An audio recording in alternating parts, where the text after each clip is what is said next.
유영하 변호사는 살인범 어머니라는 재판 논리를 들이밀었다는데 이게 무슨 말입니까? 그러니까 이게 이제 누굽니까? 조윤선 전 문체부 장관, 그 위에 김기춘 전 비서실장이 있었고, 그 위에 박 전 대통령이 있었는데, 김기춘 전 비서실장이 박 전 대통령으로부터 블랙리스트 뭐 이런 걸 작성해서 관리해라라는 말을 들은 거는 없는 거예요, 지금. 그런 진술은 없어요. 다만 박 전 대통령이 하셨다는 말이 문학의 좌편향을 바로 잡아야 된다, 뭐 이런 취지의 발언은 말씀은 있었다는 거죠. 그러면은 그게 블랙리스트가 결과가 된 건데, 이 문학의 좌편향 바로 잡아야라는 이 말이, 그러니까 지금 살인범 어머니는 뭐냐면, 살인범을 낳지 않았으면 살인이 없었을 거 아니냐. 그러면 이 살인 행위에 대해서 살인범 어머니한테도 책임을 지을 수 있느냐라는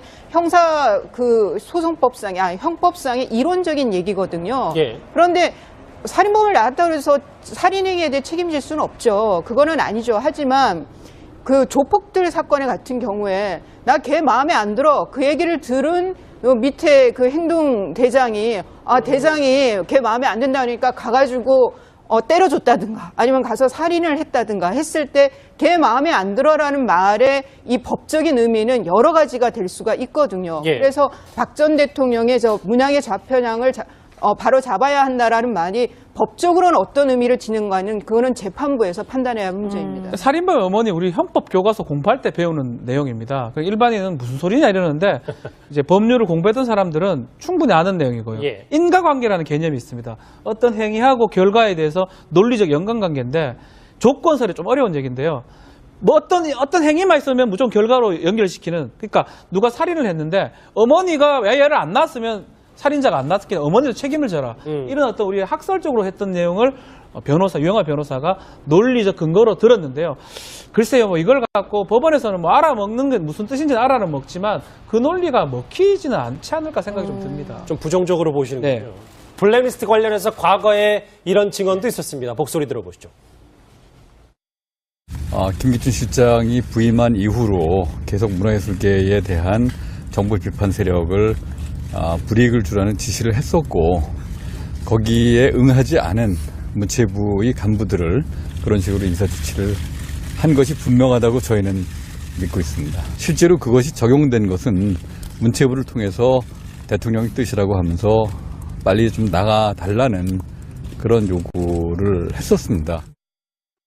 예, 이수희 변호사님, 저런 증언들도 지금 있는 상황인데 유영하 변호사의 이런 논리가 뭐 박 변호사님은 잘 안 통할 것이다라고 말씀하시긴 했지만 재판부에서 어떻게 받아들이게 될까요? 그러니까 이렇게 되려면 이제 앞서 제가 조폭 예를 들었지만 그게 결과를 충분히 예견할 수 있었다. 그러니까 블랙리스트가 작성돼서 그렇게 문화계를 좌지우지할 수 있었고, 또 그 문체부 그 공무원들을 내 말 한마디로 인해서 그 인사 이동이 있을 수 있다. 뭐 그런 충분히 예견할 수 있었다라고 받아들여지면 그거는 교사범이 되는 거고요. 그 정도 말로나 그 상황으로 봐서는 그 정도를 예상할 수 있지는 않았다라고 하면은 그 블랙리스트에 있어서는 교사범 죄책을 지지를 않는 거예요. 공범 내지는 교사범 죄책을 지지 않는 거거든요. 그러니까 당시 박 전 대통령이 어떤 그 언행이 있었고 뭐 그 지시라고 할까요? 뭐 아니면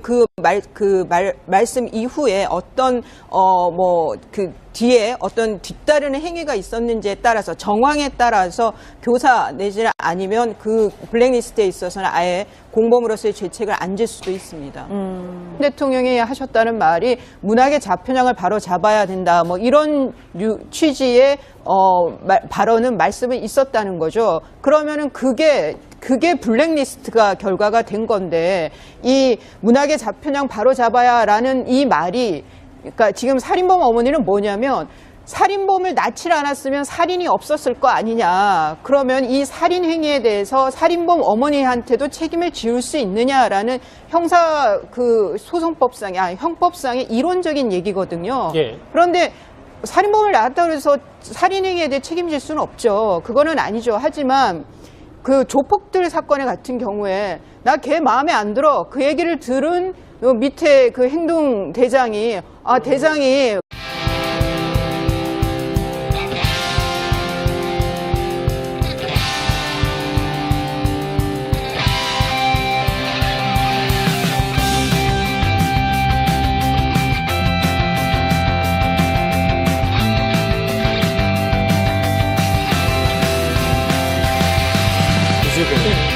유영하 변호사는 살인범 어머니라는 재판 논리를 들이밀었다는데 이게 무슨 말입니까? 그러니까 이게 이제 누굽니까? 조윤선 전 문체부 장관, 그 위에 김기춘 전 비서실장이 있었고, 그 위에 박 전 대통령이 있었는데, 김기춘 전 비서실장이 박 전 대통령으로부터 블랙리스트 뭐 이런 걸 작성해서 관리해라라는 말을 들은 거는 없는 거예요, 지금. 그런 진술은 없어요. 다만 그런 증언들도 지금 있는 상황인데 유영하 변호사의 이런 논리가 뭐 박 변호사님은 잘 안 통할 것이다라고 말씀하시긴 했지만 재판부에서 어떻게 받아들이게 될까요? 그러니까 이렇게 되려면 이제 앞서 제가 조폭 예를 들었지만 그게 결과를 충분히 예견할 수 있었다. 그러니까 블랙리스트가 작성돼서 그렇게 문화계를 좌지우지할 수 있었고 또 그 문체부 그 공무원들을 내 말 한마디로 인해서 그 인사 이동이 있을 수 있다. 뭐 그런 충분히 예견할 수 있었다라고 받아들여지면 그거는 교사범이 되는 거고요. 그 정도 말로나 그 상황으로 봐서는 그 정도를 예상할 수 있지는 않았다라고 하면은 그 블랙리스트에 있어서는 교사범 죄책을 지지를 걔 마음에 안 든다 그러니까 가가지고 때려줬다든가 아니면 가서 살인을 했다든가 했을 때 걔 마음에 안 들어라는 말의 이 법적인 의미는 여러 가지가 될 수가 있거든요. 예. 그래서 박 전 대통령의 문항의 좌편향을 바로 잡아야 한다라는 말이 법적으로는 어떤 의미를 지는가는 그거는 재판부에서 판단해야 할 문제입니다. 살인범 어머니 우리 헌법 교과서 공부할 때 배우는 내용입니다. 일반인은 무슨 소리냐 이러는데 이제 법률을 공부했던 사람들은 충분히 아는 내용이고요. 예. 인과관계라는 개념이 있습니다. 어떤 행위하고 결과에 대해서 논리적 연관관계인데 조건설이 좀 어려운 얘기인데요. 뭐 어떤 행위만 있으면 무조건 결과로 연결시키는 그러니까 누가 살인을 했는데 어머니가 얘를 안 낳았으면 살인자가 안 낳았기 때문에 어머니도 책임을 져라. 이런 어떤 우리 학설적으로 했던 내용을 유영하 변호사가 논리적 근거로 들었는데요. 글쎄요, 뭐 이걸 갖고 법원에서는 뭐 알아먹는 게 무슨 뜻인지는 알아는 먹지만 그 논리가 먹히지는 않지 않을까 생각이 좀 듭니다. 좀 부정적으로 보시는군요. 네. 블랙리스트 관련해서 과거에 이런 증언도 있었습니다. 목소리 들어보시죠.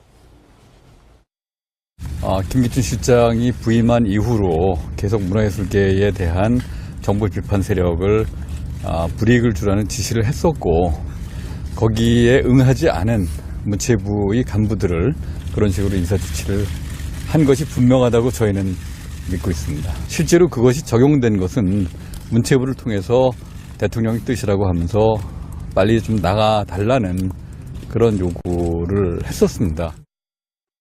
예, 이수희 변호사님 저런